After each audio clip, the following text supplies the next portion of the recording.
अनिवार्य टीकाकरण और जबरदस्ती के विरोध में आजाद मैदान में भारी संख्या में लोगों का विरोध प्रदर्शन। गत दिनों मुंबई के आजाद मैदान में भारी संख्या में लोगों ने अनिवार्य टीकाकरण और जबरदस्ती, बच्चों के टीके, विनाशकारी लॉकडाउन लागू करना, भेदभावपूर्ण यात्रा, सार्वजनिक स्थानों पर प्रतिबंध, बढ़ती बेरोजगारी, मुद्रास्फीति और गरीबी जैसे महत्वपूर्ण मुद्दों को लेकर जन आंदोलन और विरोध प्रदर्शन किया। एडवोकेट नीलेश ओझा सहित अधिवक्ता दीपाली ओझा, फिरोज मीठी बोरवाला, योहान तेंगरा, अंबर कोइरी, प्रकाश पवारे, मदन दुबे, डॉक्टर देवेंद्र बलहारा और निशा कोइरी ने अपने अपने विचार रखे। लोगों ने विरोध के कारणों के साथ एकजुटता दिखाने के लिए भाग लिया, अर्थात वैक्सीन जनादेश, लॉकडाउन, मुखौटा जनादेश, परीक्षण जनादेश और नेचुरल इम्यूनिटी के विज्ञान को नकारने जैसी गंभीर मुद्दों को लेकर जमकर विरोध प्रदर्शन किया। प्रदर्शनकारी इस मामलों को लेकर दुनिया भर के 150 से अधिक शहरों में शामिल हुए और ये वैज्ञानिक भ्रष्टाचार और चिकित्सा धोखाधड़ी के खिलाफ भी डटकर खड़े हैं। अहमदाबाद, कोलकाता,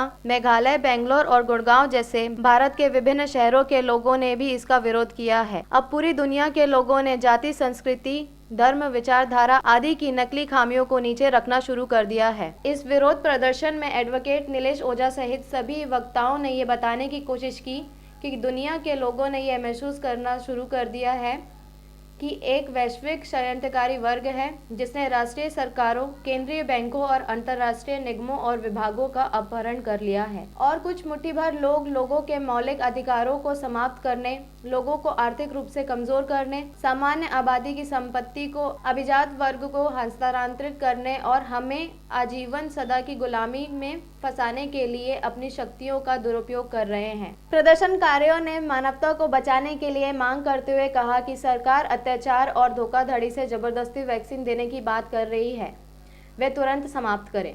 इंसानों का मुखौटा पहने इन अपराधियों ने सामान्य जीवन को नष्ट कर दिया है, ये नहीं चलेगा। प्रदर्शनकारियों ने सरकार को चेतावनी दी कि हमने न केवल जागरूकता और सामूहिक लामबंदी के मामले में काम किया, बल्कि हमारे पास बड़ी कानूनी हस्तियां और दिग्गज भी है जो हमारे शोध को लेकर कानूनी कार्रवाई करने में हमारी मदद कर रहे हैं। इन हस्तियों में शामिल है वरिष्ठ अधिवक्ता प्रशांत भूषण, कॉलिन गोंजाल्वेस, नीलेश ओझा और दीपाली ओझा। जबकि एडवोकेट प्रशांत भूषण का वैक्सीन जनादेश के खिलाफ वाला मामला सुप्रीम कोर्ट में चल रहा है।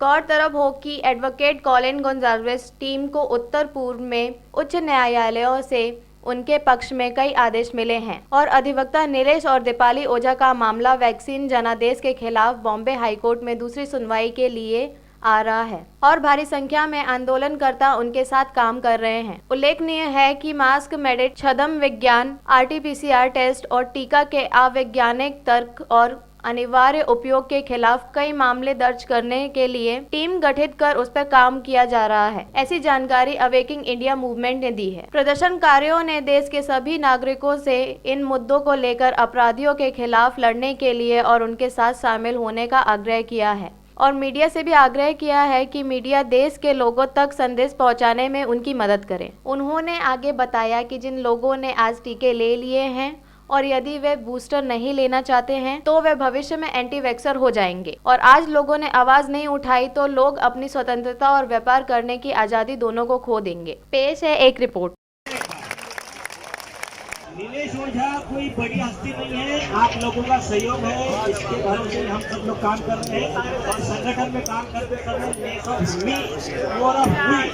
मेरा काम हमारा जाता।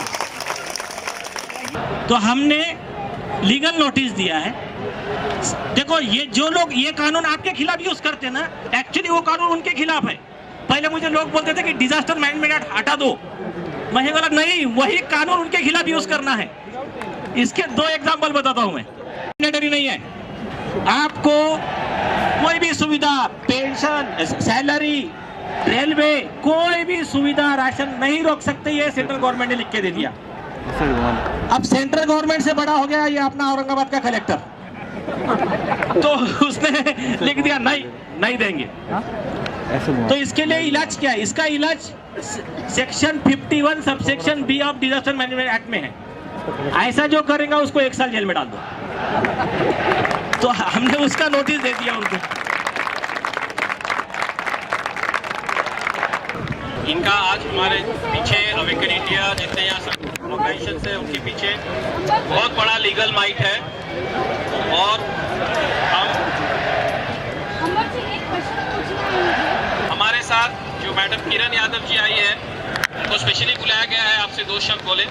तिकीट काढायला गेला, त्याला प्रॉब्लेम येत होते बाहेर जायला, त्यावेळेस त्याला जबरदस्ती म्हणजे वॅक्सिन सर्टिफिकेट दाखवा तरच तुम्हाला तिकीट भेटेल। मी घरी नसताना त्यांनी ते वॅक्सिन घेतलं आणि इवन फक्त 3 तासामध्ये त्याला ब्लड क्लॉटिंग होऊन तो बेडच्या खाली पडून त्याची डेथ झालेली। फक्त हे वॅक्सिन बंद झाली पाहिजे आणि बंद झाली पाहिजे, बस एवढंच। महाराष्ट्र सरकार, जिनके बेटे की मृत्यु हो गई वैक्सीन लेकर, उनके पास तक कोई सरकार का व्यक्ति तक नहीं गया। मैं जितने भी लोगों के फोटो यहाँ पर आप लोग देख रहे हैं जो शहीद हुए, ऐसे 5,500 लोग हैं, उनके लिए हमको 1 मिनट का मौन करना है। ओम शांति शांति शांति। वैक्सीन को इमरजेंसी यूज ऑथराइजेशन मिला है, अप्रूवल नहीं मिला है। ये क्लिनिकल ट्रायल के फेज में है, आप पर ट्रायल ही चल रहा है अभी। तो जो वैक्सीन का अभी खुद गवर्नमेंट ऑफ इंडिया ने आरटीआई में लिखकर दे दिया, इसका अभी हमारे पास पूरा डेटा भी नहीं है, लॉन्जिटिविटी कितना है इसका, जो इफिकेसी है, साइड इफेक्ट्स का पूरा डेटा गवर्नमेंट के पास नहीं है। एक चीज, दूसरी चीज, खुद उनका डेटा बता रहा है, उन्होंने जो बातें की थी सब बातें झूठ निकली। डॉक्टर स्नेहल लुनावत का कोविशील्ड लेने की वजह से जान चली गई, मौत हो गई उनकी। और गवर्नमेंट ऑफ इंडिया के AEFI कमेटी ने माना है कि ये मौत कोविशील्ड के साइड इफेक्ट से हुई है। तो इनके जो क्लेम थे, जो VG Somani drug control general of India, उन्होंने कहा था वैक्सीन 110% सुरक्षित है, तो इनका क्लेम झूठा साबित हो गया है।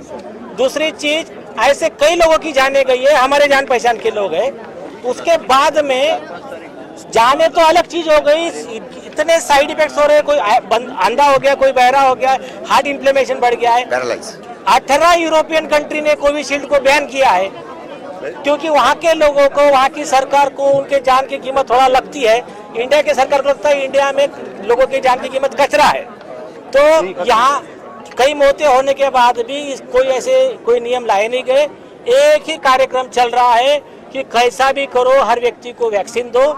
ये इतने अंधे हैं, ये नहीं सोच रहे जिसको एलर्जी है, या फिर खुद गवर्नमेंट ऑफ इंडिया का प्रोटोकॉल कहता है, आयुष प्रोटोकॉल कहता है, आंध्र प्रदेश हाईकोर्ट का जजमेंट है, 50 अलग अलग रेमेडीज है। आनंदिया का मेडिसिन को आंध्र प्रदेश हाईकोर्ट ने अप्रूव किया है। नेचुरोपैथी जो डॉक्टर विश्व राय चौधरी का है, उसको नेशनल इंस्टीट्यूट ऑफ नेचुरोपैथी ने पूरा वेरीफाई करके रिकमेंडेशन दिया है कि इससे इन्होंने कोरोना भी ठीक किया, किसी को कोई साइड इफेक्ट नहीं हुआ, एक भी आदमी मरा नहीं, कुछ साइड इफेक्ट नहीं हुआ, नो मास्क नथिंग।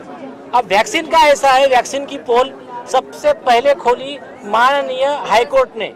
री दिनकर के जजमेंट में हाईकोर्ट ने सरकार को एक सवाल पूछा, ये आप सब लोगों के लिए सवाल जानना जरूरी है। कोर्ट ने सवाल क्या पूछा, बोले बताइए वैक्सीन लेने के बाद में कोरोना नहीं होता है? बोले नहीं होता है। वो आदमी कोरोना का प्रसार कर सकता है? तो बोले हाँ, सुपर स्प्रेडर बन सकता है। वो लेने के बाद में उसकी कोरोना से मौत भी हो सकती है। अच्छा, नहीं लेने वाले का क्या है? बोले उसका भी वैसा ही है। तो आप किस आधार पे वैक्सीन लेने वाला और नहीं लेने वाले में फर्क कर रहे हो? ये आधार पे हाईकोर्ट ने सरकार के सारे ऐसे गैर कानूनी जो नियम थे वो क्रैश कर दिए। दूसरी चीज, जो वैक्सीन क्या करती है, एक स्पाइक प्रोटीन आपको बॉडी में इंजेक्ट किया जाता है और आपको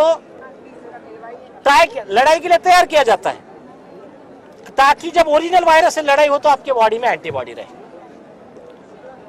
आप गौर कीजिए, एक आपने गली में मैच खेल लिया और बाद में जाके सीधा ऑस्ट्रेलिया की टीम से भिड़ गए, तो वो ऑस्ट्रेलिया का फास्ट बॉलर जब बॉलिंग करेगा आपको आउट भी कर देगा, मुंह भी फोड़ देगा आपका। तो इसके बारे में सबसे बेस्ट, इस दुनिया का सबसे सेफ पर्सन कौन है? तो एम्स के जो डॉक्टर संजीव राय है, दुनिया के 81 कंट्रीज के, अलग अलग कंट्रीज के जो रिसर्च पेपर्स 81, कई लाखों लोगों पे रिसर्च करने के बाद उन्होंने कहा कि सबसे सेफ पर्सन कौन है? जिसको कोरोना होकर गया है या कोरोना का विषाणु छू कर गया है। ऐसे इंडिया में 70% से ज्यादा लोग हैं। तो जो आदमी आज मर्सिडीज में बैठा है, तो ये बिल गेट के गुलाम ये क्या कहते हैं कि आप इसको ऑटो में बैठाओ तो ये कंफर्ट रहेगा। जो नेचुरल इम्यूनिटी को उन्होंने बोला है 13 time robust and better. Vaccine लगने के बाद में उनका कहना है कि तुरंत 2-4 महीने में वो खत्म हो जा रहा है उसका पावर, और जहाँ जहाँ वैक्सीन हुई है वैक्सीनेटेड लोगों में, जैसे आप केरला का देख लो, बेंगलोर देख लो, मुंबई का किम हॉस्पिटल देख लो, इजराइल देख लो, वैक्सीनेटेड लोगों के जान को ज्यादा खतरा है। उनको जब कोरोना हो रहा है तो उनके मरने वाले की संख्या ज्यादा है, उनके हॉस्पिटलाइजेशन की संख्या ज्यादा है, साइड इफेक्ट्स की संख्या ज्यादा है। और जिन लोगों ने वैक्सीन नहीं ली है वो ज्यादा सेफ है, ये उनका ही डेटा है।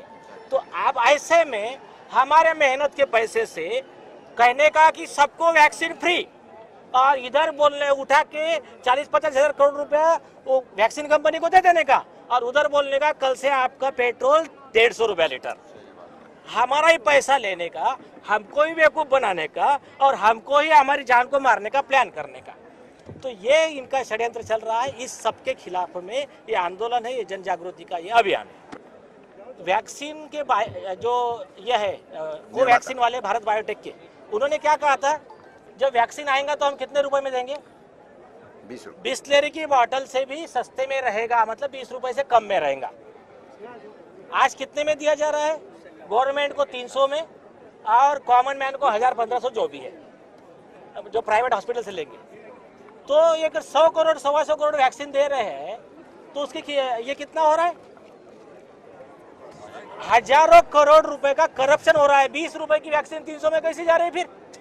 और जब इमरजेंसी है, डिजास्टर मैनेजमेंट एक्ट रूल लागू है, तो ऐसे में सरकार प्राइवेट हॉस्पिटल टेक ओवर कर रही है, तो ये वैक्सीन कंपनी को भी टेक ओवर कर सकती है। आप इनका प्रॉफिट बंद कर दो, इनको बोलना नो लॉस, इमरजेंसी है ना, लोगों के रोजगार बंद करा दिए आपने, तो आप नो लॉस नो प्रॉफिट में बेचना चालू करो, कोई आपको बोलेगा नहीं कि वैक्सीन लो करके। ये सारा खेल कमीशन का है। अब मैं आपके मुद्दे पे आता हूँ कि आपका सवाल है लोगों ने वैक्सीन लेना चाहिए कि नहीं लेना चाहिए। और 120 करोड़ लोगों ने ले लिया है। हाँ, अब जो बचे हुए लोग हैं, जो ले लिए उनके लिए मैं तो छोड़िए, खुद WHO ने वार्निंग दिया कि जिन लोगों ने कोविशील्ड लिया है वो सावधानी बरते। आपको गुलियन बारी सिंड्रोम का जो आधा पैरालिसिस हो जाता है, बॉडी का चेहरा टेढ़ा हो जाता है, ये होने का खतरा है। और ऐसे पेशेंट को मैंने खुद देखा है। ये उनको जो फंसाया गया, इसका गिफ्ट उनको खुद WHO ने दिया। दूसरी चीज, आपके आंखें के सामने आप देख रहे हो कैसे लोग मर रहे हैं। मेरे खुद के क्लाइंट है डॉक्टर स्नेहल लुनावत, और आपने किरण यादव जी का बेटा हितेश खड़वे, ये सब उसके उदाहरण है।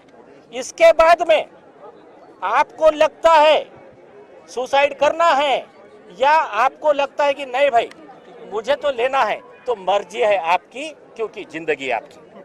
और अगर जिन्होंने ले लिया है उनको हम लोग न्यूट्रल कर सकते हैं। हमारे देश में ऐसी पैथियां हैं, डिटॉक्स। हमारी उसका डिटॉक्सिफिकेशन किया जा सकता है, उनके बॉडी से उसको वो जो वैक्सीन ले लिया उसका जहर निकाला जा सकता है। तो आप वो लोग हम लोगों से कांटेक्ट करें, हमारे पास में ऐसी डॉक्टरों की टीम है जो उनके डिटॉक्सिफिकेशन का काम भी करेंगी। ये एम और हमारी संस्थाएं, स्वदेशी भारत आंदोलन जैसी संस्थाएं जो है वो उनका डिटॉक्सिफिकेशन का काम करेंगी। तो आपके माध्यम से, आपके मीडिया के माध्यम से अगर वो हमसे संपर्क करते हैं तो हमारे सब तरफ नंबर्स है, उनको बोलिए कि हमसे संपर्क प्रयत्न करें। और आपने एक चीज, आपने एक प्रश्न पूछा कि 10 करोड़ लोग के लिए हमारा क्या मैसेज है, तो मैं कहना चाहूंगा कि हमारे 130 करोड़ लोग के लिए मैसेज है कि ये 2 पे रुकने नहीं वाले। फ्यूचर में आपको तीसरा आएगा, चौथा आएगा, तो उसके लिए भी हम, इजराइल में हो रहा है, यूके में भी वैक्सीनेटेड का डेफिनेशन ही चेंज कर दिया कि जिन लोग ने अभी 3 लिए उनको ही फुल्ली वैक्सीनेटेड माना जाएगा। तो अभी जो लोग हमें देख रहे हैं जिन्होंने टीका लेके रखा है, अभी हम सब आज़ाद हो गए, हमारे लिए सब बेनिफिट्स है। आपको कुछ महीने में फिर से तीसरा लेना पड़ेगा, और अगर आप वो नहीं लोगे तो आप हमारे साथ यहाँ पे anti vaxxer next time protest में देखिए, WHO ने सबको गुलाम बना दिए। WHO है कौन, सबको पता है। कौन इसका मालिक है, सबको पता है। कौन इसको पैसे देता है, हम सबको पता है। लेकिन यहाँ पर हमारे बीच में एक जन है, एक लेडी है, जिन्होंने WHO को हिला दिया, WHO को नोटिस दिया आइवरमेक्टिन के ऊपर।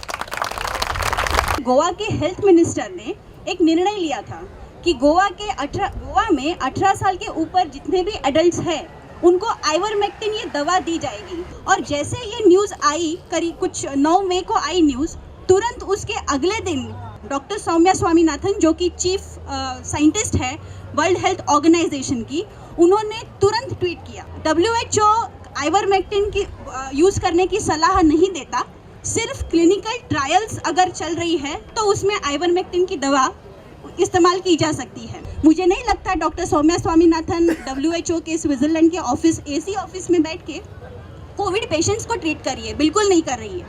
तो मैंने सोचा कि यहाँ कुछ तो दाल में कुछ काला है। तो मुझे ये पता चला कि आइवरमेक्टिन ये जो दवा है ये आज इस पे कोई पेटेंट नहीं है, तो ये बहुत चीप रेट में मिल जाती है। तब मैंने सोचा अच्छा तो यहाँ पे इनका पानी जम रहा है, मतलब इनको ये नहीं चाहिए, इनको भारी भारी प्राइसी एकदम बहुत सारी महंगी दवाइयाँ बेचनी है। ये नहीं चाहते कि ये चीप दवा किसी को पता चले और लोग उसे खा के ठीक हो जाए या बीमार ही ना हो जाए, क्योंकि इनका आगे तो वैक्सीन रोल आउट का प्लान था, 1 नहीं 2 वैक्सीन, बूस्टर डोज, ये सब के प्लान थे। तब हमने तय कर लिया, मैंने नीलेश जी से डिस्कस किया कि देखिए ये मैंने मेरे स्टडीज़ में ये पाया है, तो इसमें हम क्या कर सकते हैं।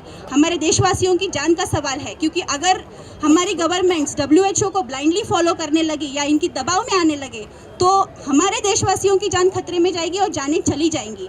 तब हमने तय किया जी हाँ, अब यही सही समय है, इसको डॉक्टर सौम्या स्वामीनाथन को हमें लीगल नोटिस देनी चाहिए। और उसी वक्त हमने 25 मई को लीगल नोटिस सर्व किया।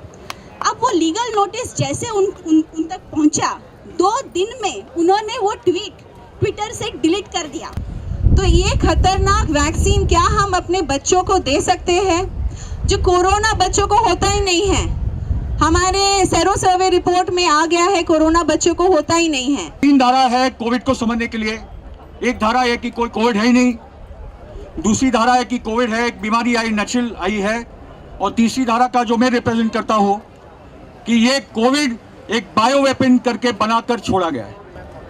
मैं पिछले 35 साल से जन आंदोलन में हूँ, गांधी जी से प्रेरणा ली थी, आज़ादी के आंदोलन से प्रेरणा लेकर मैं आया हूँ, और मेरी एक खासियत है कि मैं अंतर्राष्ट्रीय स्तर पे ये जो फॉल्स फ्लैग टेरर अटैक्स होते हैं, आतंकवादी हमले जब करवाए जाते हैं, उसका मैंने बहुत अध्ययन किया। तो जो वर्ल्ड ट्रेड सेंटर को अगर किसी ने समझ लिया होगा तो उसके लिए कोविड समझना कोई मुश्किल नहीं है। स्टेट का हेल्थ मिनिस्टर बोल रहा है this is not compulsory, this is voluntary, और उसके बाद में ये स्टेट के जो भी कलेक्टर है वो आदेश निकाल रहे हैं, तो नौटंकी चल रही है। जो भी आप लाइन लगा के जो टीकाकरण कर रहे हो वो सबसे झूठ है, और लोगों को समझाओ कि यह झूठी बीमारी है। वर्ल्ड न्यू वर्ल्ड ऑर्डर जो है कि दुनिया का संख्या उनको कम करने का है, उसके लिए सब नौटंकी चल रही है।